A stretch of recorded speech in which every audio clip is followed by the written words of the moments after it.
Espada at dugo, kalupitan at walang awa, ganyan kung paano nakuha ng bida nating si Arthur ang trono bilang isang hari. Sa kanyang pag-akyat sa trono, ay walang sino man ang kayang pumihil sa kanya at ginawang abo ang mga lungsod gamit ang mga bomba. Kahit si Arthur Pauman ang itinanghal na pinakamalakas na hari at may dominasyon sa lahat, siningil siya ng isang karamdaman at pagsisisi sa kanyang mga kasalanang nagawa. Subalit isang himala ang pumili sa kanya at binigyan siya ng pangalawang pagkakataon upang patunayan ang pagbabago. Isang araw nagising na lamang si Arthur at may 2 taong nakatingin sa kanya, nagpakilala ang lalaki bilang si Reynold ang kanyang ama at ang isa naman ay si Alice ang kanyang ina. Makikita ang labis na tuwa sa kanyang mga magulang at sa unang beses ay naramdaman niya ang init ng kamay ng isang ina.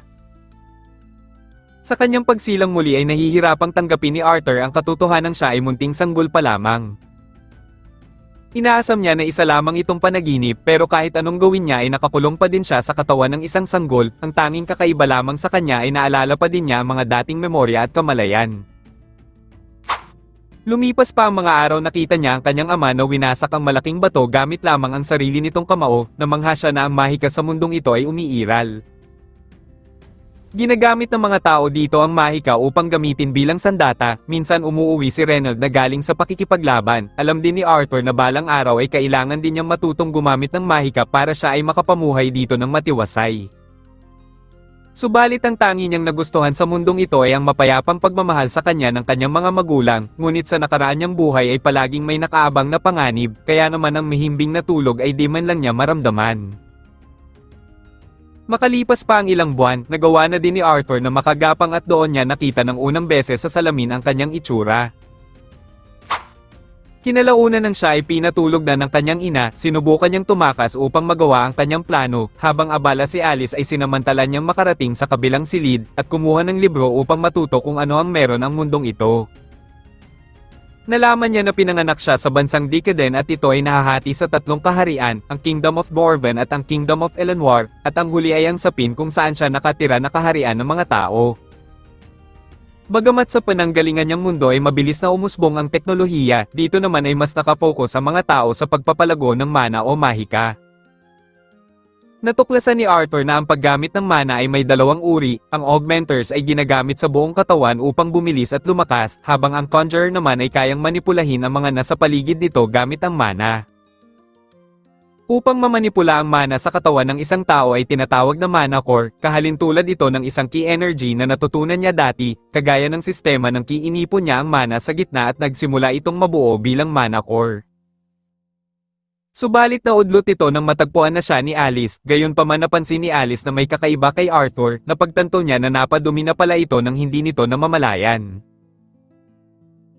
Makalipas ang 2 taon isinusulat ni Alice ang tungkol kay Arthur, masaya siya na lumaki itong malusog at malakas pero nag-aalala siya dahil hindi pa niya nakita itong ngumiti. Nahuli niya si Reynold na pinagsasanay si Arthur gumamit ng espada imbis na sanayin ito maglakad muna, dahil dito ay ipinasyal na lamang niya si Arthur sa lungsod, at namangha naman si Arthur sa bagong kulturang kanyang nasasaksihan. Sa kabila ng limitadong buhay ni Arthur, wala naman siyang reklamo tungkol sa kanyang mga magulang dahil buo ang pagmamahal sa kanya ng mga ito, hindi katulad sa kanyang nakaraang buhay na wala siyang naranasang pagmamahal ng isang magulang. Gayunpaman alam ni Alice na masaya si Arthur nang makakita ito ng libro, nararamdaman din ni Alice na kagaya ni Reynold ay may puso si Arthur na mahilig makipagsapalaran, subalit ang hiling lamang ni Alice ay piliin ni Arthur ang mapayapang buhay. Isang araw habang pinapanood ni Arthur ang kanyang amang si Reynold, namangha siya sa lakas nito at napagtanto niyang isa itong augmenter. Maya-maya ay binuhat siya ni Alice dahil oras na para siya ay matulog, subalit nais ni Arthur na magbasa ng libro pero ayaw ni Alice, kaya naman ginamit ni Arthur ang kanyang kakyutan upang siya ay payagan. Pagkaalis ni Alice sinimulan muli ni Arthur ang pagmanipula sa mana upang ipunin ito sa gitna, at nang makumpleto niya ang proseso isang malakas na pagsabog ang nagmula sa kanilang bahay. Mabuti na lamang ay naprotektahan ni Reynold si Alice, gayunpaman dali-dalian silang pumasok sa bahay, laking gulat nila nang makitang si Arthur ang may gawa nito at napagtanto nilang may taglay ito na pambihirang talento. Gayunpaman nang makalapag na si Arthur may mga kapiraso ng kahoy ang bumagsak, sa kabutihang palad ay prinotektahan siya ng kanyang mga magulang. Ito ang kauna-unahang may mga taong nagsagip ng kanyang buhay, hindi sanay si Arthur na may mga taong totoong nagmamahal sa kanya, kaya naman hindi rin niya napigilan ang umiyak. Sa nakaraang buhay ni Arthur, may isang lalaki ang nagtangkang patayin siya, nagtipon ng buong konseho upang hatulan ito ng kamatayan. Inamin ng lalaki na totoong nais niyang patayin si Arthur, pero nakiusap ito sa kanya na huwag idamay ang kanyang pamilya dahil wala itong mga kasalanan. Subalit pinili ni Arthur na patayin ang pamilya nito sapagkat mas matinding pagpapahirap pa ang dadanasan ng mga ito kapag ibinalik sa lupaing pinanggalingan nila. Sa kasalukuyan, sinasanay ngayon ni Reynolds si Arthur sa pakikipaglaban. Nang makita ni Reynolds na mahusay na si Arthur ay gumamit siya ng konting mana, nagulat si Reynolds nang ginaya ito ni Arthur, at sa isang iglap ay nagawang maputo nito ang gamit niyang kahoy. Dahil dito sinabi ni Reynolds kay Alice na oras na para hanapan si Arthur ng propesyonal na guro sapagkat hindi siya sasapat kung siya lamang ang magtuturo dahil masyadong magaling na si Arthur. Agad naman tumutol dito si Alice dahil hindi niya kayang mawalay ang cute nilang anak at ipadala ito sa malayo. Dahil patuloy na nagtatalo ang dalawa, iminungkahi na lamang ni Arthur na pareho na lamang silang sumama sa kanya, at masayang sumang-ayon naman dito ang kanyang mga magulang. Kinabukasan dumating ang dating mga kagrupo ni Alice at Reynolds upang sila ay sunduin. Nakilala ni Arthur si Adam ang leader ng Twin Horns, sila ang tumulong sa kanila dati nang mawasak ang kanilang bahay. Sumunod naman ay si Angela at halos hindi na siya makahinga dahil sa laki ng dowga nito, mabuti na lamang ay kinuha agad siya ni Durden, at napansin naman ni Arthur si Jasmine na nakatayo sa ibabaw ng karwahe, at ito ay ipinakilala naman sa kanya ni Helena. Gayunpaman nagsimula na sila sa paglalakbay, ramdam ni Arthur kung paano kaprimitibo ang pamumuhay sa mundong ito, sa nakaraan niya kasi ay may sasakyang himpapawid na, subalit mas nag-e-enjoy siya ngayon dahil nakakahanap siya dito ng kapayapaan. Nang huminto sila upang magpahinga, sinalakay sila ng grupo ng mga lobo subalit agad din naman itong napaslang ng grupo ni Reynolds. Ito ang kauna-unahang beses na nasaksihan ni Arthur kung paano ang laban sa mundong ito, kaya naman napagtanto niya na balang araw ay haharap siya sa ganitong klaseng banta. Kinagabihan habang sila ay naghahapunan, napansin ni Alice na may sugat si Reynolds sa braso at kailangan niyang pagalingin ito. Pero bago siya magsimula ay pumalibot muna ang buong grupo kila Alice at Reynolds sapagkat ang katulad ni Alice na healer o emitter ay isang bibihirang kakayahan kaya't madalas itong nagiging target. Matapos magpagaling ni Alice, hiniling ni Adam kay Reynolds na hiramin muna si Arthur para sa sparring. Nakita ni Arthur na wala itong problema sa kanyang ina at todo supportive pa nga ito. Nang magsimula ang laban, nagulat si Adam nang pinadaloy ni Arthur ang mana sa kanyang espada, at hindi siya makapaniwala sa taglay nitong bilis, kaya naman medyo nadala si Adam sa laban at hindi niya sinasadyang mapuwersang mapatalsik si Arthur, dahil dito pinagalitan siya ni Durden at Helena. Gayunpaman nagulat si Arthur nang biglang sumulpot si Jasmine sa harap niya, nais niyang magpaturo kay Arthur kung paano nito napadaloy ang mana sa kanyang paa para bumilis. Sa pagpapatuloy ng kanilang paglalakbay, sa bawat hinto nila para magpahinga ay tinuturuan siya ng kanyang mga kasama, katulad na lamang ng paggamit ng pana at madali naman niya itong natutunan. Nagpasya si Arthur na ibahagi din kay Jasmine ang kanyang teknik, matapos muli itong makita ay madali ding natutunan ito ni Jasmine. Dahil dito palagi nang nasa tabi ni Arthur si Jasmine kahit pa sa hapagkainan, kinabukasan nagregalo si Jasmine ng kutsilyo sa kanya bilang pasasalamat. Dahil dito ay natutuwa ang mga kumare ni Alice dahil si Jasmine ay hindi basta-basta nakikipag-usap sa mga tao, gayunpaman ng oras na para sila ay umalis, biglang nakaramdam si Alice ng kakaiba. At nang sa kalagitnaan ng kanilang biyahe, bigla silang sinalakay ng mga bandido at mabilis silang napalibutan, inutos ng pinuno ng mga bandido na kunin ang mga kababaihan at bata upang ibenta bilang alipin. Sa pag-atake ng mga bandido ay ginawa lahat ng grupo ni Reynolds ang kanilang makakaya upang labanan ang mga ito. Kahit pa na mas malakas ang Twin Horns, hindi pa din sasapat ang puwersa nila dahil mas marami ang bilang ng mga bandido.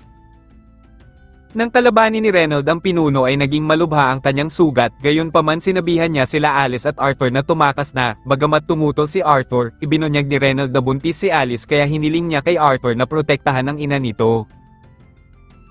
Agad na sinunod ni Arthur ang utos ng kanyang ama, kaya naman ang mga Twin Horns ay sinikap na protektahan sila Arthur at Alice upang ang mga ito ay tuluyang makalayo. Napagtanto ni Arthur na nararanasan niya ngayon ang bagay na ipinaranas niya sa ibang tao dati, at ilang sandali lamang ay sinalakay sila ng isang mage at prinotektahan niya ang kanyang ina. Bago pa man malaglag si Arthur sa bangin ay nagawa niyang isama ang bandido pa ibaba, kaya naman tinanggap na ni Arthur ang tiyak na kamatayan. Ngayon ay naiintindihan na ni Arthur ang pakiramdam ng lalaking pinagkaitan niya ng pamilya, kaya naman humiling siya na sana ay makasama pa niya muli ang kanyang pamilya, ganoon na din ang bago niyang kapatid. Sa lalim ng binagsakan ni Arthur ay himalang hindi pa ito namatay, ngayon ay napadpad siya sa kailaliman ng kagubatan, subalit napagtanto niya na may isang nilalang ang ngayon ay nakatitig sa kanya. Sa pagkabigla ay nanigas si Arthur sa takot, gayon pa man sinubukan niyang umatake pero madali lamang sa halimaw na patalsikin siya. Nagsalita ang halimaw na may babaeng boses at sinabing isa siyang kaibigan kaya wala dapat ikatakot si Arthur. Kumuha ang halimaw ng prutas upang ihain sa kanya para sa kanyang agarang paggaling, bagamat walang tiwala si Arthur nung una, bigla siyang nakaramdam ng kirot mula sa kanyang balay kaya naman sa huli ay wala din siyang nagawa kundi kainin ang mga ito. Gayon pa man natanong ni Arthur sa halimaw kung may alam ito sa kasalukuyang kalagayan ng kanyang mga magulang, sinabi ng halimaw na limitado ang saklaw ng kanyang kakayahan upang malaman ang kalagayan ng mga ito. Pero ang tanging nakita niya lamang ay natalo ng mga magulang ni Arthur ang mga bandido, at ligtas ang mga ito at nakaalis na sila ilang araw na ang nakakaraan. Sa narinig na ito ay labis na napanatag si Arthur kaya naman lubos ang pasasalamat niya sa halimaw dahil dito nagpakilala sa kanya ito bilang si Sylvia.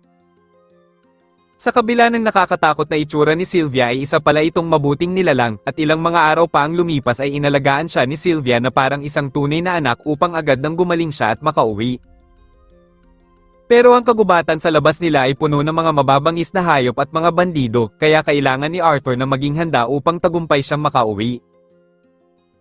Napag-alaman ni Sylvia na sa edad ni Arthur ay mayroon na agad itong mana core, kaya naman ipinakita ni Sylvia kung paano mag-cast ng spell habang nag-iipon ng mana. Sinabi ni Sylvia na ang mga tao ay likas na mas malawak ang kakayahan pagdating sa mana, kaya naman tinanong ni Sylvia si Arthur kung anong balak nito kapag tuluyan itong natutunan ang teknik na ito. Dahil sa trahedyang nangyari sa pamilya ni Arthur, sinabi niya na lilipulin niya lahat ang sinumang magtangkang manakit sa kanyang pamilya. Hindi nagustuhan ni Sylvia ang sagot ni Arthur, sinabi niya na hindi niya tuturuan si Arthur kapag ganito ang pag-iisip nito. Bagamat hindi maintindihan ni Arthur ang pinupunto ni Sylvia, itinutok ni Sylvia ang kuko nito sa ulo ni Arthur, sinabi nito na sa isang iglap ay kaya niyang tapusin si Arthur. Ipinaliwanag ni Sylvia kapag ang galit at puot ang gumabay sa iyong pagkatao, sa sandaling sumunod ka sa utos nito ay magiging isang walang katapusang pagkamuhi lamang ang idudulot nito sa iyong buhay. Kaya naman muli niyang ibinalik ang tanong kay Arthur, sa pagkakataong ito ay naisip ni Arthur ang mga mahahalagang tao sa kanyang buhay. Dahil dito sinabi ni Arthur na gagamitin niya ang kanyang lakas upang protektahan ang mga taong mahalaga sa kanya, kaya naman sa huli ay natuwa na si Sylvia sa sagot ni Arthur. Samantala may isang halimaw ang ngayon ay hinahanap si Sylvia at malapit na ito sa kinaroroonan niya. Sa nakaraang buhay ni Arthur, kahit na siya ang pinakamalakas na hari sa lahat, hindi totoong hawak na niya ang lahat ng kapangyarihan. Siya lamang ay isang instrumento bilang hari at hawak sa leeg ng mga senador, handa siyang gamitin ng mga ito para sa pagkuha ng yaman, at magsagawa ng hindi masukat na paglilipol para lamang sa kagustuhan ng mga taong ito. Sa kasalukuyan, pinag-aaralan ni Arthur kung paano ang teknik ni Sylvia, nang tuluyan niyang makuha ang tamang proseso, matagumpay niyang nagamit ito bilang aura. Nang magpapasalamat na siya papunta kay Sylvia, bigla siyang itinulak nito sa tambak ng mga bato, sinabihan siya nito na magtago, napagtanto na lamang ni Arthur na may dumating na kamukha ni Sylvia at nais nitong isama si Sylvia. Nang tumanggi si Sylvia ay agad siyang nakatanggap ng atake mula dito, gayunpaman, mas pipiliin ni Sylvia na mamatay kaya naman binalot niya ng mana ang kanyang katawan, at inilantad ang tunay niyang anyo na dragon. Umatake si Sylvia patungo sa kanyang katunggali, sa ganitong kapangyarihan ay pwedeng ikamatay na ni Sylvia ito dahil sa kanyang katandaan. Bagamat napuruhan niya ang kanyang kalaban, nagpakawala ng mga atake ang halimaw na maaaring magpawasak sa kuweba. Sa mga oras na ito ay iniintindi ni Sylvia ang kalagayan ni Arthur, kaya naman sa huling pagkakataon ay pinahinto niya ang oras upang iligtas si Arthur. Sinabi ni Sylvia na hindi na niya matatagalan pang pigilin ang oras, binuksan niya ang lagusan na maghahatid kay Arthur sa paroroonan nito. Bagamat mahirap para kay Arthur na iwanan si Sylvia ng gano'n na lamang, alam niyang malubha na ang sugat nitong natamo. At bago siya umalis ay ibinigay ni Sylvia sa kanya ang isang itlog at banilinan siyang alagaan ito, bilang huling pamana ay inukit ni Sylvia sa katawan ni Arthur ang kapangyarihan na mula sa kanya. Inamin ni Sylvia na naging masaya siya nang makasama niya si Arthur, at dahil sa laki ng itinulong ni Sylvia kay Arthur, hindi inaasahan ni Sylvia na tatawagin siyang lola nito. Nagustuhan ni Sylvia na tawagin siyang lola ni Arthur, ngunit sa nakakalungkot na kapalaran ay paubos na ang kanilang oras, kaya naman itinulak na ni Sylvia si Arthur sa lagusan. Nang muling umandar na ang oras, ay tinanggap na ni Sylvia ang nakamamatay na atake mula sa kanyang kalaban. Gayunpaman habang papalapit ito ay pinakawalan ni Sylvia ang huli niyang atake na tumapos sa kanyang kalaban, at lumikha ito ng malakas na pagsabog. Samantala habang nasa loob ng portal si Arthur, sinabi ni Sylvia sa kanya na magagawa ni Arthur na baguhin ang mundo at punuin ito ng pagmamahal. Bagamat walang tiwala si Arthur sa sarili, sinabi ni Sylvia na alam niyang minsan nang hinawakan ni Arthur ang kapalaran ng mundo sa nakaraan niyang buhay. Kumpiyansa si Sylvia na hindi hahayaan ni Arthur na lamunin muli siya ng puot, at pag nangyari yon, mapapatunayan ni Arthur na kaya din niyang maging isang marangal na hari tungo sa mas mabuting mundo. Hindi pa nagtatagal si Arthur sa kagubatan ay nakarinig na agad siya ng isang sigaw kaya't agad niya itong pinuntahan. Namataan niya ang grupo ng mga bandido na dumakip ng isang batang elf upang ibenta ito bilang alipin, dahil dito ay naalala ni Arthur ang pangyayaring inambush sila ng mga bandido. Gayunpaman naalala din niya ang pangako niya kay Sylvia na hindi na siya magpapakontrol sa kanyang galit, kaya't minabuti muna niyang pakalmayan ang sarili at sundan ang mga bandido upang magplano. Sa pagsapit ng gabi huminto na ang mga bandido upang sila ay magpahinga. Alam ni Arthur na hindi niya pwedeng patag-alin pa sa kamay ng mga bandido ang batang babae, ngunit kailangan pa niya maghintay ng sapat na dilim bago umaksyon. Nang sapat na ang dilim, ginamit ni Arthur ang mga aso upang gumawa ng eksena. Nang pinuntahan ng isang bandido ang mga aso upang patahimikin, inuna na ni Arthur patumbahin ito. Ilan din sa mga bandido ang napatumba ni Arthur, subalit sumablay siya sa ikatlo kaya nakapagbigay ang bandido ng pabala sa kanilang pinuno. Alam ng pinuno na isang mage si Arthur kaya naman alam niyang hindi ito magiging isang ordinaryong laban. Sinikap ni Arthur na sorpresahin ito sa paghagis ng patalim, ngunit naisahan siya ng bandido at nagawa siyang mabigyan ng malakas na sipa. Sinabi ng pinuno na sumuko na lamang siya, subalit sinunog ni Arthur ang tuhod ng bandido at sa kanya inihagis ang patalim diretso sa ulo nito. Matapos na puksain ni Arthur ang natitira pang bandido, agad niyang tinulungan ang batang babae at sinabing ligtas na ito sapagkat wala na ang mga bandido. Habang tinutulungan niya ito makababa ng karwahe, napansin ng batang elf ang mga sugat ni Arthur. Naisip ni Arthur na hindi maganda sa bata ang makakita ng dugo, kaya naman agad niyang tinakpan ang mga bangkay ng mga bandido. Nagtaka ang bata kung anong nangyari sa kanila, pinalabas na lamang ni Arthur na namatay ang mga ito sa isang aksidente. Nang magpapaalam na sana si Arthur, hinawakan siya ng batang elf at nakiusap na huwag siyang iwan. Natatakot ang batang elf sapagkat maaari siyang maging biktima ng mga halimaw sa gubat. Nang tanungin ni Arthur kung may ideya ang elf kung saan ang daan sa kanila pauwi, sinabi ng elf na alam niya subalit hindi niya sigurado kung gaano pa kalayo ang kanilang nayon. Bagamat nag-aatubili si Arthur, sa huli ay pumayag din naman siya dahil alam niyang hindi makakaligtas ang batang elf ng mag-isa.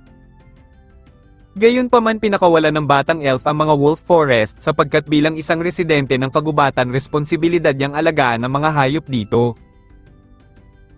Kinabukasan habang sila ay nag-uumagahan, nagpakilala ang batang elf bilang si Tessia. Hindi nagustuhan ni Tessia ang lasa ng pagkain dahil ito ay niluto lamang sa dried meat at asin, kaya naman naisip ni Arthur na sa susunod ay samahan niya ito ng ibang pampalasa upang mas maging masustansya pa.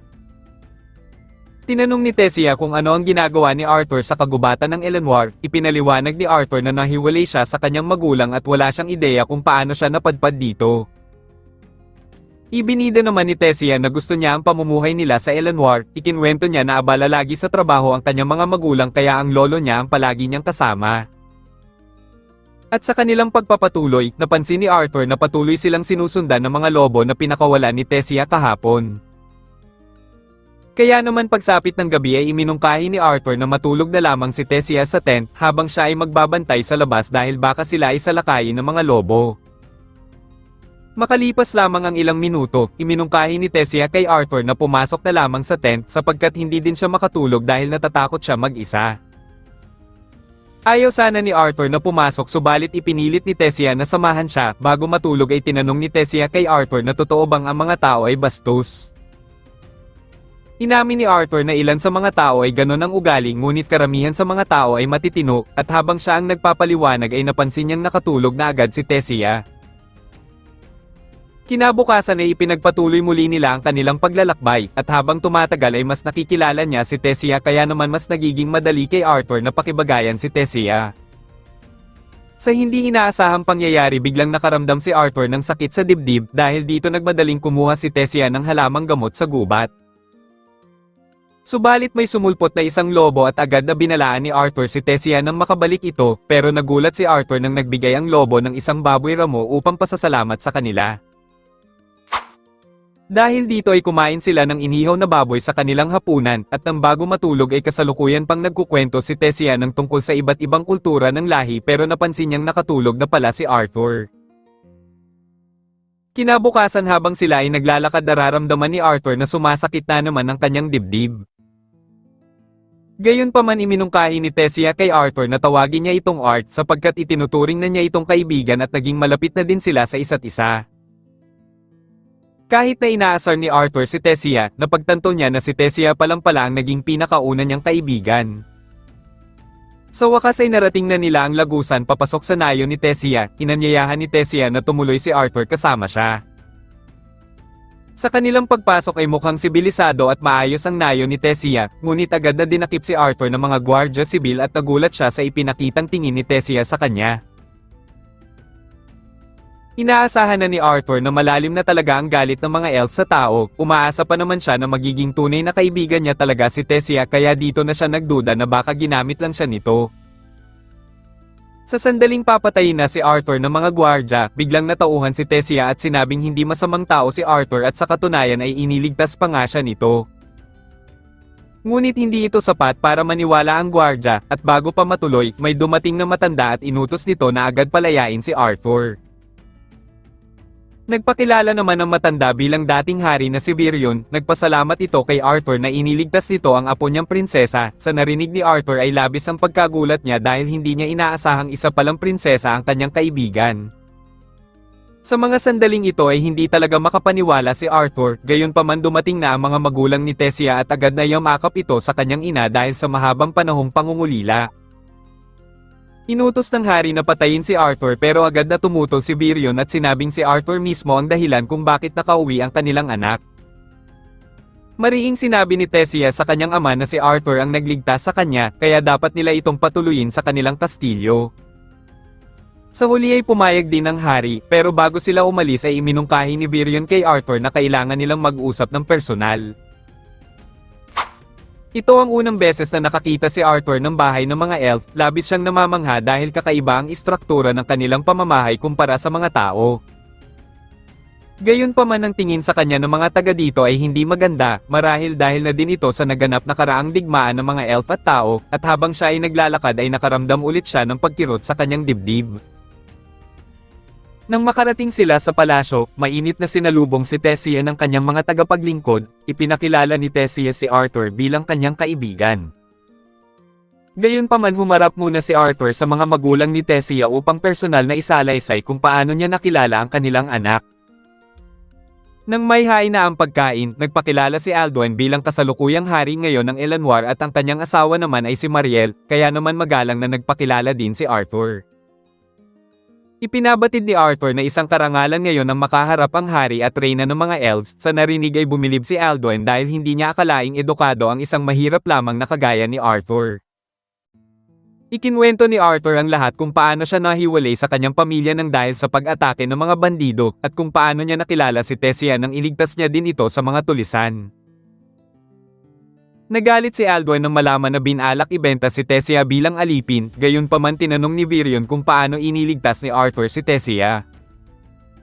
Ibinunyag ni Arthur na pinatay niya ang lahat ng mga tulisan, ngunit ang isang gwardya ay iginiit na imposibleng magawa ito ng isang bata lamang. Hindi nagustuhan ni Virion ang inasal ng gwardya kaya pinatahimik niya ito, at base sa kwento ni Arthur alam ni Alduin na hindi nagsisinungaling ito kaya't kanyang pinaniwalaan. Ngayong malinaw na ang lahat, humiling si Arthur sa hari na tulungan siyang makabalik sa kanyang pamilya bilang kanyang gantimpala. Ngunit naiinis si Alduin sa kahilingan ni Arthur sapagkat ito ay isang tao lamang, gayunpaman sinabi ni Arthur na kung totoong barbaryo nga ang mga tao, bakit niya nagawang iligtas ang kanilang anak at sinikap na maibalik ito sa kanila.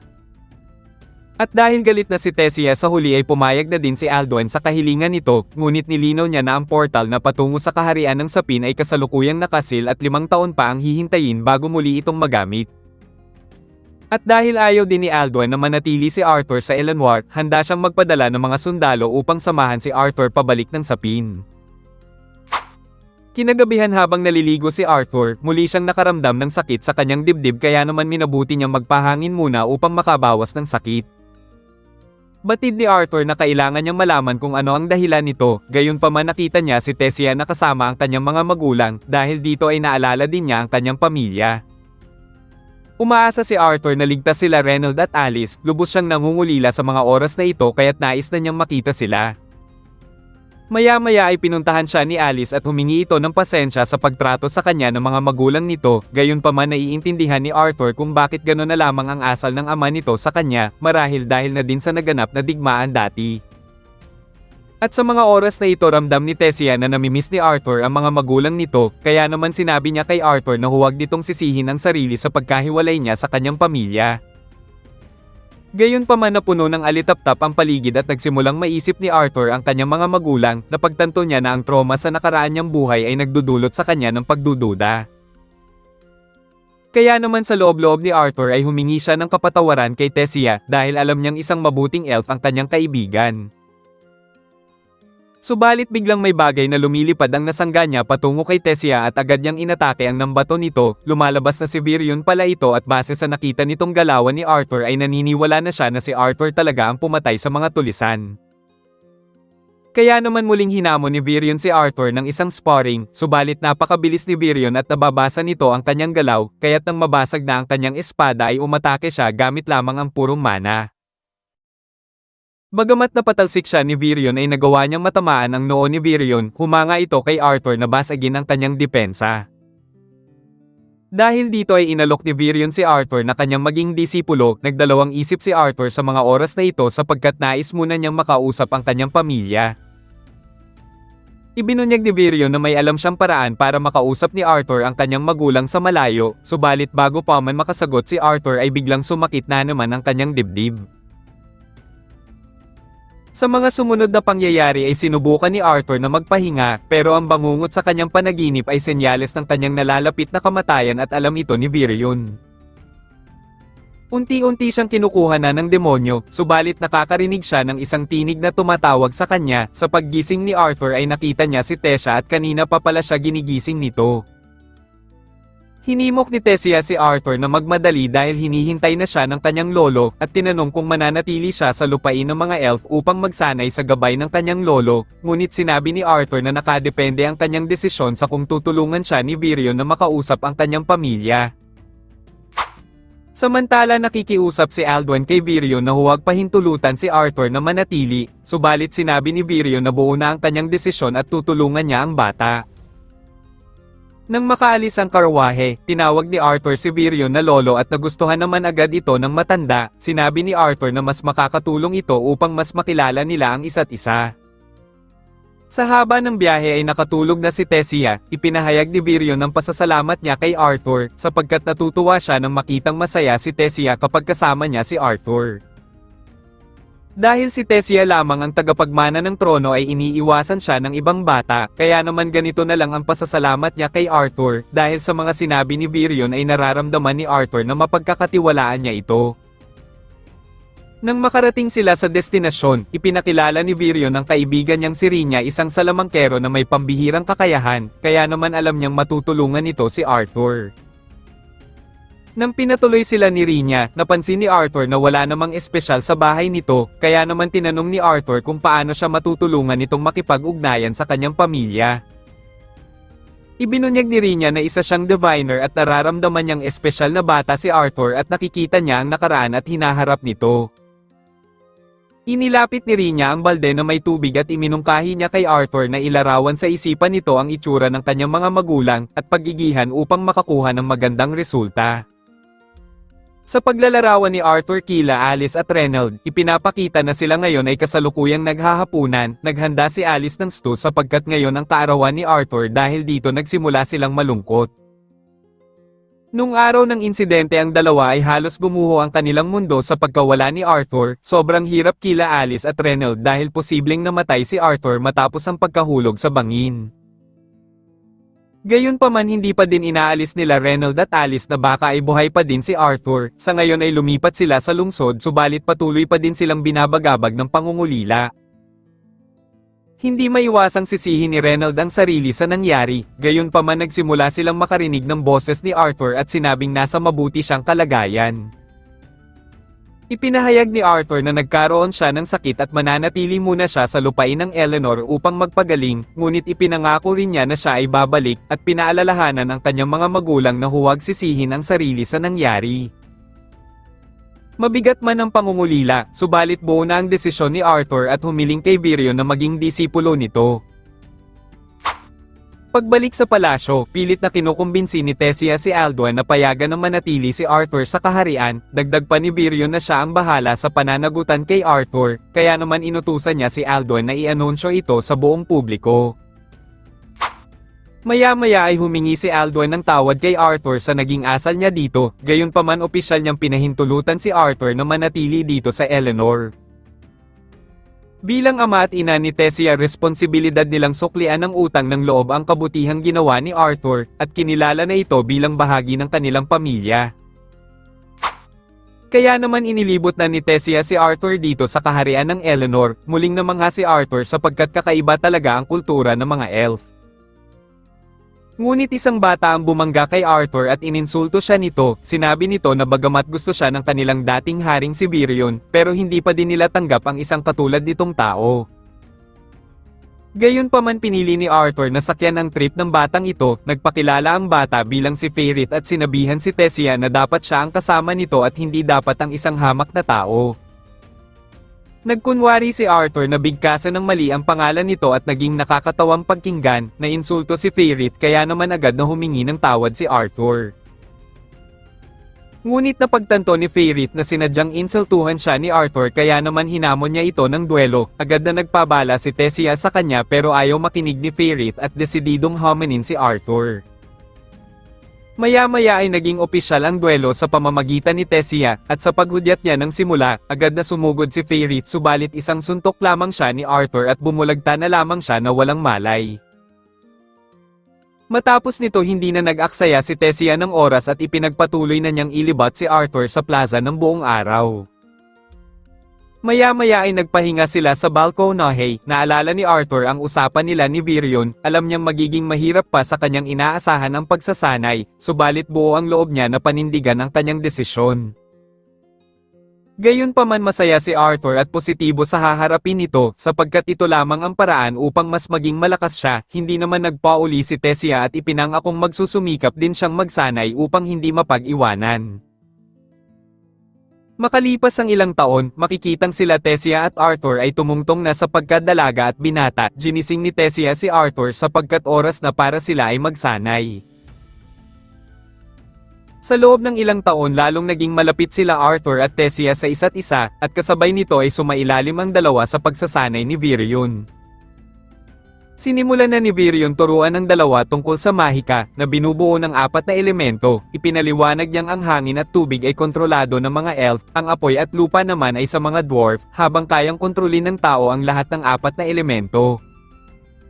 Subalit nagkakaiba lamang sila sa affinity na gamay ng isang mandirigma at madalas gamitin ito sa pagsasanay. Tinanong ni Tessia si Virion kung bakit hindi niya tinuturuan si Arthur ng kaparehong mahikang alam niya. Ipinaliwanag ni Virio na hindi pa ito kakayanin ng katawan ni Arthur dahil taglay nito ang Beast Will, ang madalas na pagsakit ng dibdib niya ay senyales na mahina ang mana core nito, kaya kailangan muna niyang sanayin ang kanyang katawan. Pilyong sinabi ni Tessia na patunay lamang ito na siya ang mas malakas, ika ni Arthur na sino ba namang hindi masasaktan sapagkat lahat ng atake nito ay ginagamitan niya ng mana.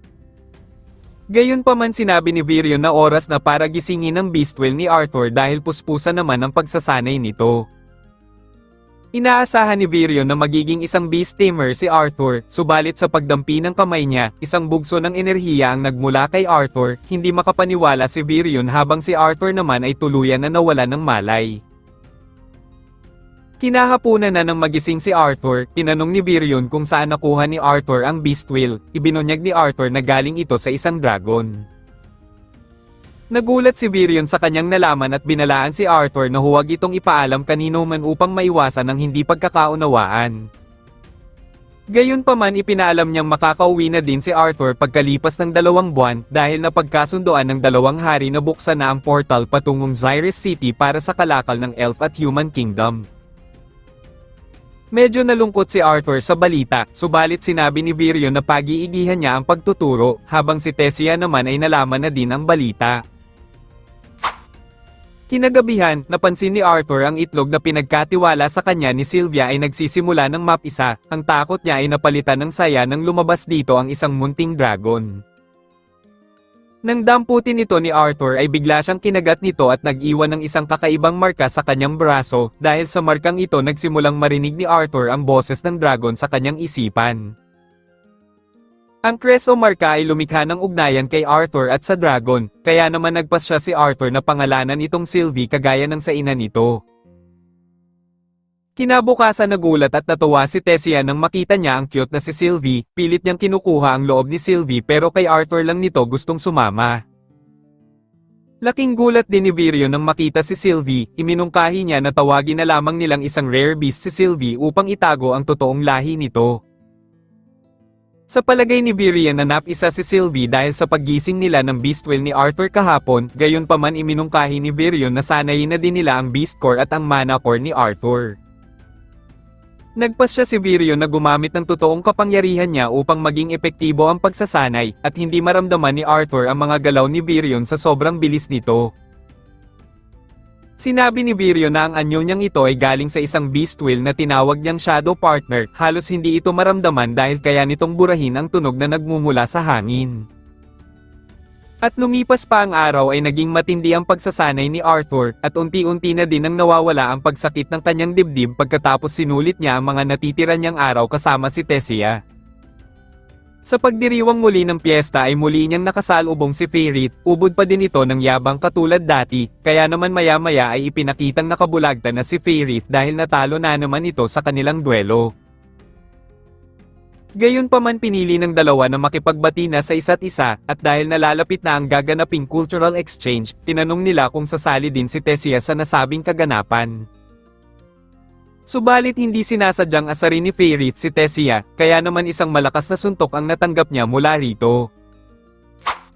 Pinagsabihan ni Arthur si Tessia na huwag basta mananapak sapagkat isa siyang prinsesa, pakiramdam ni Tessia ay pinagalitan siya ng kanyang ama kaya naman tinawag niya si Arthur na isang gurang. Kinagabihan patuloy pa din umiiyak si Tessia, pinuntahan ni Arthur si Tessia at inalok na magtungo sila sa kagubatan upang mapatahan na ito. Muli silang lumabas ng Elven Kingdom upang masilayan ang ganda ng kalangitan, sinabi ni Tessia na sana ay habang buhay na lamang manatili si Arthur sa kanila, pero bago pa man makasagot si Arthur ay nakatulog na si Tessia. Kinaumagahan, ngayon na ang araw ng pag-alis ni Arthur, bago siya umalis ay binigyan siya ni Virion ng compass, dinisenyo ito upang mahanap pa din ni Arthur ang pabalik sa Elven Kingdom. Nang buksan na ang pinto ng portal, biglang dumating si Tessia at desperadong makita siya sa huling sulyap, nang madapa si Tessia ay agad itong nilapitan ni Arthur upang tulungang tumayo. Alam ni Arthur kung gaano kalalim ang pagmamahal sa kanya ni Tessia, kaya naman ibinulong niya na labis niya itong mamimiss. Hinatid si Arthur nila Faerith at ng mga kaibigan nito patungong Zyrus City, mabilis lamang natunto ni Arthur ang bagong bahay nila doon. Sa kanyang pagkatok ay pinagbuksan siya ng pinto ng isang batang babae, at nasa likuran nito sila Reynold at Alice. Nang makilala na si Arthur ng kanyang mga magulang, isang mahigpit na yakap ang sumalubong sa kanya, at natuklasan niya na ang batang babae pala ay ang kanyang kapatid na si Eleanor. Pagpasok pa lang ni Arthur ay agad na siyang kinamusta ni Alice sapagkat pagkakaalam nito ay may sakit siya. Sinabi ni Arthur na ayos na siya at wala nang dapat ipag-alala. Ikinwento ni Arthur ang lahat ng nangyari matapos siyang mahiwalay sa kanila, pero isinikreto niya ang pagmana niya ng beast whale kay Sylvia, at karamihan lang ng sinabi niya ay kung paano niya nakilala si Tessia at ang pamamalagi niya sa lupain ng mga elf. Pinalabas ni Arthur na nakuha niya si Sylvie matapos mamatay ang ina nito mula sa malubhang sugat, kaya naman simula noon siya na ang nag-alaga dito. Nagtanong si Arthur kung ano ang trabaho ni Reynold ngayon. Sinabi ni Reynold na siya ngayon ay isang security instructor sa isang auction house. Tinanong ni Arthur kung anong level na ng mana core ni Reynold. Ibinunyag nito na nasa orange level na ang mana core niya. Base sa mana core level, nakikita ni Arthur na nagsumikap din talaga magsanay ang kanyang ama upang maabot ang ganitong antas. Nang malaman nila na nasa light red stage na ang mana core ni Arthur, nagulat si Reynold sapagkat halos kapantay na ito ng sa kanya, kaya naman hinamon niya si Arthur ng isang sparring. Gayunpaman biglang pumasok si Vincent kasama ang pamilya nito. Ipinakilala ni Reynold kay Arthur si Vincent na may-ari ng auction house kung saan siya nagtatrabaho. Nakilala din ni Arthur ang asawa nitong si Tabitha at anak nilang si Lilia, at agad naman napukaw ang atensyon ni Lilia kay Sylvie. Ipinaalam ni Reynold kay Vincent na may sparring sila ngayon ni Arthur, kaya naman nagtungo na sila sa labas. Sa kabila ng pag-aalinlangan sa magaganap na sparring, tinanong ni Vincent na totoo bang nasa light red na ang mana core ni Arthur. Sinabi ni Alice na totoo iyon dahil alam niya na kung gaano kabilis si Arthur matuto. Sa pagsisimula ng laban, humanga si Reynold sapagkat malaki ang itinaas ng pisikal na atake ni Arthur, dahil dito nagpasya siyang itaas ang level ng kanilang laban at sinindihan ang apoy sa kanyang mga kamao. Ipinaliwanag na ang bawat mage ay may kanya-kanyang nararapat na elemento. Ang mga conjurers ay kayang gamitin ng mga elemento sa paligid nila, pero ang augmenter naman ay nahihirapang gawin iyon. Pero sa kaso ng pagiging augmenter ni Reynold, ay umabot na ito sa antas na kaya niyang balutin ng elemento sa kanyang katawan upang palakasin pa ang kanyang atake. Alam ni Arthur na hindi niya matatalo ang kanyang ama dahil hinasa ito ng mahabang panahong pagsasanay, kaya naman nagpasya na din si Arthur na magseryoso at tinipon niya ang mana sa kanyang mga kamay. Ang teknik ni Arthur na ito ay isa sa pinakamataas na anyo ng fire magic. Natutunan niya ito dahil sa maiiging pagsasanay niya kay Vireo na pag-aralan niya ang ganitong antas ng mahika. Sa pagkakataong ito ay nagawang makontrol ni Arthur ang kidlat, hindi makapaniwala si Reynold sa kanyang nakikita, at hindi pa tapos dahil nagawa din ni Arthur makontrol ang tubig. Magkahalong gulat at pagkamangha ang nararamdaman ni Reynold, kaya naman sobrang proud siya kay Arthur, habang sila Vincent at Tabitha naman ay tinawag na isang henyo si Arthur. Kinahapunan lubos na papuri ang natanggap ni Arthur mula kila Vincent, kaya naman ikinwento ni Reynold na sa edad pa lang na 3 taong gulang ay nagising na ni Arthur ang mana nito. Dahil dito, agad na iminungkahi ni Vincent na i-enroll nila si Arthur sa Xyres Academy. Siya ang baalang sumagot sa tuition nito, subalit nag-aatubili si Alice dahil sobrang kabutihang loob na ang natanggap nila mula sa kanila. Gayunpaman sinabi ni Arthur na nagpapasalamat siya sa lahat ng naitulong ni Vincent, ngunit hindi pa siya makakapagpasya dahil ngayon pa lamang niya muling nakasama ang kanyang pamilya. Maya-maya habang naglalakad si Arthur, iminungkahi ni Lilia na sumama siya sa kanya upang ipakilala siya sa kanilang mga katulong dito. Mainit na tinanggap si Arthur ng mga kasambahay. Ikinwento ng isang kasambahay na si Lilia ay pinipilit ng kanyang mga magulang na maging isang mage, bagamat gusto din ito ni Lilia, subalit ramdam nila na napapagod din ito sa tuloy-tuloy na pressure. Kinagabihan, muling ipinaramdam nila Reynold at Alice kung gaano sila nagpapasalamat na nakasama na nila muli si Arthur. Kinabukasan, maagang nagising si Arthur sapagkat dumalaw pa ang Twin Horn upang siya ay muli na ding masilayan. Ang lahat ng miyembro ay natutuwa siyang makita, at si Jasmine ay labis na napawi ang pangamba na ngayon ay muli na niyang nakita ito. Maya-maya ay nalaman ni Arthur na ang Twin Horns ay nagkaroon ng trabaho sa malayong lungsod. Nakita ni Arthur na parte na ng trabaho ng pagiging adventurer ang mawalay sa pamilya, pero hindi pa niya alam kung handa na siya dito. Makalipas ang ilang araw, natuklasan ni Arthur na kaya niyang pahintuin ang oras gamit ang kanyang beast wheel, pero ilang segundo lamang ang kaya niyang itagal. Gayunpaman kahit na mahirap ay desidido siyang magsanay pa ng husto upang maprotektahan ang kanyang mga mahal sa buhay. Subalit napansin niyang napakabaho ni Sylvie kaya naman agad niya itong pinaliguan, at habang iniisip kung gaano kaganda ang auction house na kanilang tinutuluyan, kakaunti lamang ang alam niya sa pamilya nila Lilia.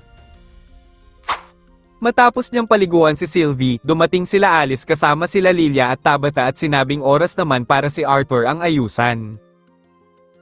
Dinala nila si Arthur sa isang salon at matapos ang ilang sandali, lumabas si Arthur na napaka-presentable na ng itsura. Sinabi ni Tabitha na kailangang maging maayos ni Arthur sapagkat sa susunod na linggo ay gaganapin na nila ang Helia Auction House, isang prestihiyosong pagtitipon na dinadaluhan ng mga royal families. Sa mga sumunod na pangyayari ay inilibot nila si Arthur sa pamilihan ng Xyrus City upang makapamili, ngunit sa sandaling iyon ay nakaengkwentro sila ng mga estudyante ng Xyrus Academy at mayayabang ang mga ito. Maya-maya ay nakaramdam si Arthur ng enerhiya mula sa tindahan, nang kanya itong siyasatin nakita niya ang mga Beast Core, nalaman niya na ibinibenta pala ang mga ito. At nagulat siya nang sinabi ni Tabitha na ito ay nagkakahalaga ng 100 gold coins, ang presyong ito sa sapat na sa pamumuhay ng isang pamilya sa loob ng 250 taon. Gayunpaman tinanong ni Lilia ang kanyang ina kung maaari din ba siyang bumili ng Beast Core, subalit agad na tumanggi si Tabitha dahil hindi porket may Beast Core ang isang tao, ay magigising na ang mana core nito. Habang sila ay nagmemeryenda, ramdam ni Arthur ang lungkot ni Lilia, at ilang sandali lang ay nakita niya itong pumasok sa eskinita at dumiretso sa isang tindahan upang bumili ng Beast Core. Agad na pinigilan ni Arthur si Lilia dahil delikado ang plano nito, ngunit iginiit ni Lilia na wala namang masama kung susubukan niya, at dagdag niya na hindi siya kailanman maiintindihan ni Arthur dahil likas na itong may talento. Ngunit hindi sinasadyang nabangga ni Lilia ang isang estudyante ng Xyrus Academy, kahit na nagpaunmanhin si Lilia ay ayaw itong tanggapin ng bata, sapagkat masyadong mayabang ang mga ito at mas gusto pa nitong gumawa ng gulo. Gayunpaman dumating si Tabitha upang umawat, binalaan niya ang mga estudyante na ang inaapi nila ay anak ng pamilyang Halsty, agad na nataranta ang mga estudyante at umalis, dahil ang pamilya pala nila Lilia ay isa sa mga kaibigan ng direktor ng Xyrus Academy. Nang sila ay makauwi, agad na nag-alala si Vincent nang malaman ang nangyari at humingi naman ng ponmanhin si Lilia sa kanya. Gayunpaman inakala ni Lilia na mas inuuna pa ni Vincent ang pribilehiyo ni Arthur na makapasok sa Xyrus Academy kaysa sa kanya, kaya naman hindi ito nagustuhan ni Lilia. Simula pa lang nang magkaisip si Lilia ay pangarap na niyang makapasok sa academy, pero dahil hindi pa nagigising ang kanyang mana at nang makita niya si Arthur na likas ng magaling, nakaramdam siya ng kawalang halaga.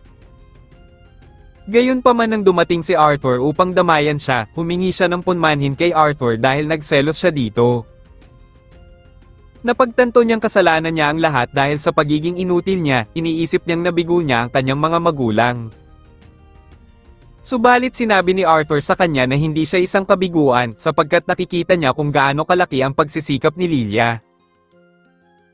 Alam din ni Arthur na kinikilala din ito ng mga magulang ni Lilia, na pagtanto ni Lilia na ginagawa lahat ng kanyang ama na maging masaya siya at maging isang ganap na mage, siya lang naman itong nagmamadali. Gayunpaman nakikita din ni Arthur na dahil sa impluwensya ni Vincent, tinitignan si Lilia ng ibang bata na spoiled, kaya naman tinanong ni Arthur si Lilia kung gusto ba talaga nitong magising ang kanyang mana. Pagsapit ng gabi, ipinaalam ni Arthur kila Vincent at Tabitha na ipinadala niya si Lilia sa lugar na pananggalingan niya upang magsanay. Natural na mabahala sila Vincent, pero ibinigay ni Arthur ang sulat ni Lilia para sa kanila na naglalaman ng kanyang pamamaalam para magsanay. Napagtanto ni Vincent na isa siyang hangal upang itanim sa isip ni Lilia na kailangang maging mage upang maging masaya. Sinabi ni Vincent na matuto mang gumamit si Lilia ng mahika o hindi, mamahalin pa din niya ito. Subalit si Lilia ay nakatago lang pala sa pinto, nagsimulang magpaliwanag si Arthur kung bakit nila ginawa ito, naiintindihan niya kung gaano kabigat ang mawalan ng anak, subalit ang layunin niya ang makita ni Lilia na mamahalin pa din siya ng kanyang mga magulang kahit na hindi niya makamit ang kanyang pangarap. Naiintindihan ni Vincent kung bakit nagawa ni Arthur iyon, napagtanto niyang mali siya at nagsimulang humingi ng tawad kay Lilia. Gayunpaman sinabi ni Lilia na gusto pa din niyang pumasok sa academy at maging isang ganap na mage upang magbigay saya at inspirasyon sa iba. Maya-maya nagsimula na si Arthur sa paggising ng mana nila Lilia at Eleanor, matapos niyang ipaliwanag ang dapat gawin, nakaramdam si Lilia ng namumuong init sa loob, senyales ng paggising ng mana. Dahil dito ay nagsaganap sila ng isang pagdiriwang, isang malaking hakbang ito para sa pangarap ni Lilia. Makalipas ang isang linggo, dumalo ang pamilya nila Arthur at Lilia sa Hellia Auction ngayong gabi. Ang pagdiriwang na ito ay dinaluhan ng mga aristokrat at mayayamang personalidad upang makabili ng mga pambihirang kayamanan na nakalap ni Vincent. Ang seguridad sa buong lugar ay pinamumunuan naman ni Reynold, habang si Vincent naman ang naging host sa gabing ito at ipinakilala ang hari ng sapin na si King Blaine kasama ang pamilya nito. Dahil sa pagdalo ng maharlikang pamilya, mas pinaigting ng Twin Horns ang seguridad sa buong lugar upang mapanatiling maayos ang takbo ng auction ngayong gabi. Gayunpaman napansin ni Arthur na wala si Sylvie sa kanyang tabi, kaya naman kanyang hinanap ito, at si Sylvie ay napadpad sa likuran ng entablado at hinarang siya ng mage na kasama ng maharlikang pamilya. Samantala nang ibinida na ni Vincent ang isa sa mga legendary mana beast, agad itong nagustuhan ng anak ng hari, kaya naman sa simula pa lang ng bidding ay nabili na agad ito ni King Blaine sa presyong 1,000 gold coins. Sinusubukan ni Sebastian na amuhin si Sylvie, subalit dumating na si Arthur at sinabing alaga niya si Sylvie. Napagtanto ni Sebastian na hindi ipinagbibili ang mana beast na ito pero makikitang lubos ang pagka-interes niya dito. Matagal nang gusto ni Sebastian na magkaroon ng mana beast, kaya't inutos niya kay Arthur na ibigay sa kanya si Sylvie at nagpakawala ito ng apoy senyales ng pagbabanta. Mahinahong tumanggi si Arthur sa kagustuhan ni Sebastian at piniling huwag na lang itong patulan, ngunit sinabi ni Sebastian na isang kalapas-tanganan ang pagtanggi sa maharlika, at pananagutin niya ang magulang ni Arthur dito.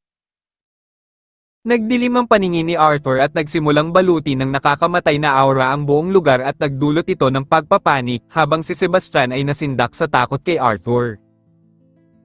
Napagtanto ni Arthur na isang malaking pagkakamali ang nagawa niya, at dahil sa nangyari itinigil ang subastahan. Ipinatawag ni King Blaine si Reynold kung bakit ito nabigong matukoy kung sino ang salarin. Walang nagawa si Reynold kundi humingi ng punmanhin at tanggapin ang magiging kaparusahan. Ngunit namagitan si Sebastian at sinabi sa hari na magbigay ng kaunting awa kay Reynold sapagkat wala namang nasawi, at kasabay nito ay ipinahayag ang pagkamangha niya kay Sylvie. Sumangayon si King Blaine sa ideya ni Sebastian, at kinausap nito si Reynold na handa ba itong ibigay kay Sebastian ang mana beast bilang pasasalamat.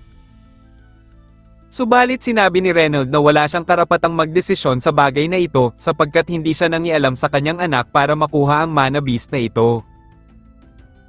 Sinubukang tanungin ni King Blaine si Arthur, subalit mariing tumanggi si Arthur dahil walang bagay ang makakatumbas kay Sylvie. Gayunpaman naisip ni King Blaine na ipagpalit ang World Lion Club na napanalunan niya, ngunit mariing tumanggi si Arthur at iginiit na hindi niya ibinibenta o ipinagpapalit si Sylvie sa kahit ano. Hindi ito nagustuhan ni King Blaine at pinaalala ang katayuan niya bilang hari. Tumindig si Arthur at binaligtad ang tanong, sinabi niya na kung handa din ba ang hari na ibenta ang kanyang anak.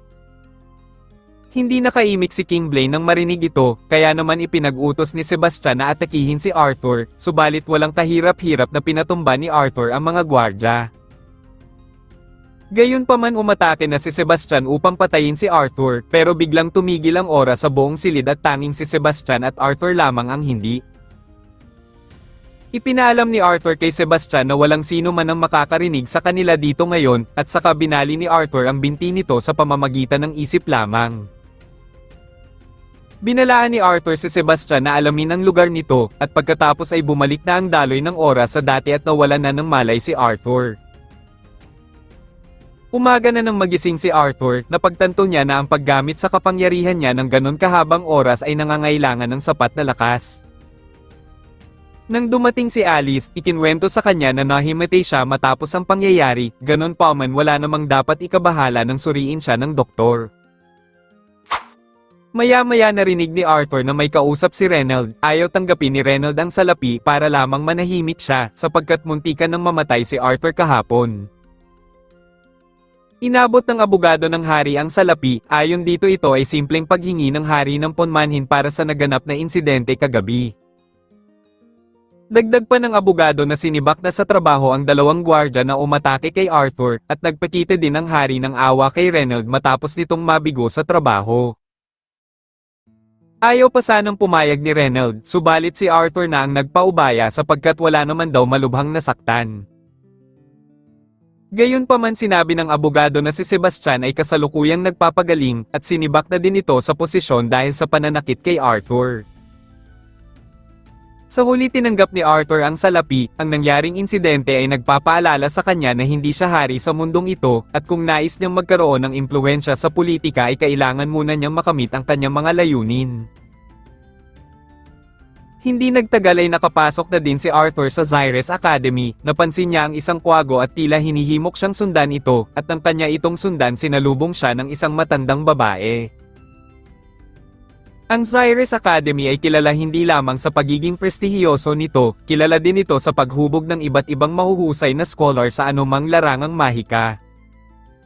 At sa pambihirang pagkakataon kaharap ngayon ni Arthur ang direktor nito, at nais nitong malaman kung totoo nga ba ang positibong ulat ni Vincent patungkol kay Arthur.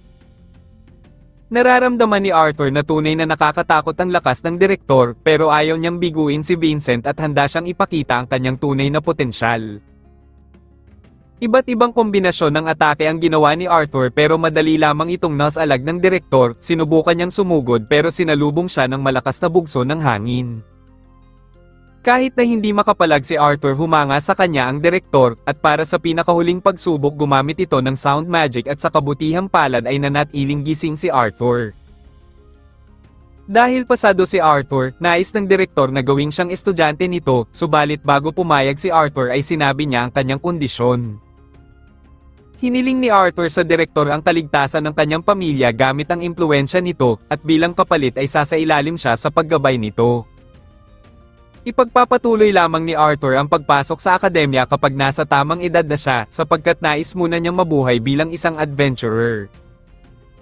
Dahil nakikita ng direktor na buo ang kumpiyansa ni Arthur, sinabi ng direktor na tatanggapin lamang niya ang kondisyon kung pahihintulutan mismo si Arthur ng mga magulang nito.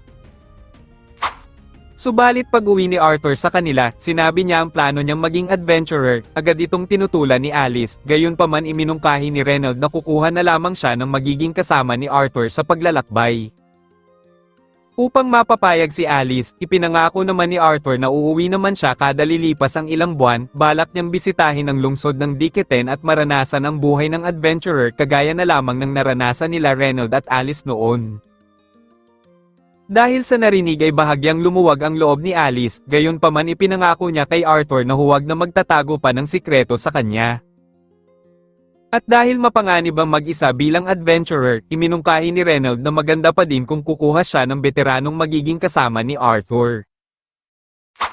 Kaya naman inimbita ni Reynold ang Twin Horns pero agad na tumanggi si Adam dahil wala sa dugo niya ang mag-babysit at baka pa mapatay siya ni Arthur kapag nainis ito sa kanya. Gayunpaman nagboluntaryo si Jasmine, na bigla ang lahat sapagkat alam nilang ayaw ni Jasmine ang trabahong pangproteksyon. Kampante si Reynold na buong puso itong nais ni Jasmine para lang sa ikabubuti ni Arthur, sapagkat kagaya ni Arthur isa ding augmenter si Jasmine at maganda din ang samahan nila. Ngayong nakapili na sila ng kasama ni Arthur, iminungkahi ni Arthur kay Reynold na pumunta sila sa auction house ni Vincent dahil kailangan pa niya bumili ng espada. Pagdating ni Arthur doon, pinayagan siya ni Vincent na makapamili ng espadang aakma sa kanya, subalit makaraan ng isang oras ay hirap makapamili si Arthur ng espada, sapagkat karamihan ng mga naririto ay masyadong malalaki at hindi kakayanin ng kanyang maliit na pangangatawan. Gayunpaman may nahanap siya na tila ordinaryong espada lamang sa paningin, at napansin niyang hindi balanse ang pagkakayari dito kaya naman sinubukan niya itong bunutin pero ayaw. Nang padaluyan niya ito ng konting mana ay tagumpay niyang nabunot ito, habang sinusunbukan niya ang espada napansin niya ang 3 letrang nakaukit dito, sabay naglabas ito ng kaunting kuryente. Nang kanya itong pulutin ay napansin niya agad ang malaking pagbabago nito sa timbang, kaya't kanya itong sinubukan at napagtanto niyang pati ang hawakan nito ay umakma na sa kanyang pangangatawan. Nang dumating na si Renaud upang siya ay sunduin, ipinakita na ni Arthur ang napili niyang espada pero iba ito sa kanina. Gayunpaman tinanong ni Vincent ang tungkol sa espadang itim na nasa bewang ni Arthur, nagdahilan si Arthur na balak lamang niyang gamitin ito sa pag-eensayo dahil tila wala namang espesyal dito. Sinabi ni Jameson na isang karaniwang tungkod lamang ang bagay na iyan na galing sa isang matanda, upang mapapayag ni Arthur si Vincent na ibigay ito sa kanya ay tinawag niya itong kanyang tiyuhin, dahil dito naantig si Vincent at hindi na ito nagdalawang isip na ibigay sa kanya. Sa mga sumunod na linggo, sinulit niya ang mga natitira niyang mga araw upang makasama ang kanyang pamilya at nagsanay upang mapaghandaan ang kanyang paglalakbay. Ilang araw din ang makalipas nang dumating na ang 9 na kaarawan ni Arthur, ang bawat isa ay nagbigay sa kanya ng mga regalong magagamit niya sa paglalakbay. Nagbigay si Vincent ng kapares ng singsing para kay Arthur at Alice, ito ay nagbibigay senyales kung ang isa sa may suot ay nalagay sa kritikal na kondisyon. Nagbigay din si Adam ng isang scroll na kayang mag-record ng tunog at maipapadala ito pabalik sa bahay nila at pwede ring sumagot si Alice. Nagpasalamat si Arthur sa lahat ng dumalo sa kanyang kaarawan at dahil bukas na ang kanyang alis, nakiusap si Alice na lagi siyang mag-iingat at laging umuwi ng ligtas.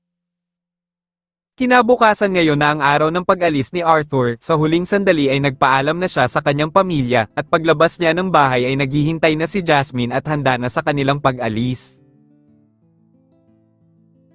Bago sila magpatuloy sa paglalakbay, ipinarehistro muna ni Jasmine si Arthur sa Zyrus Adventure Guild. Si Arthur ngayon ay nakamaskara upang maitago ang kanyang pagkatao.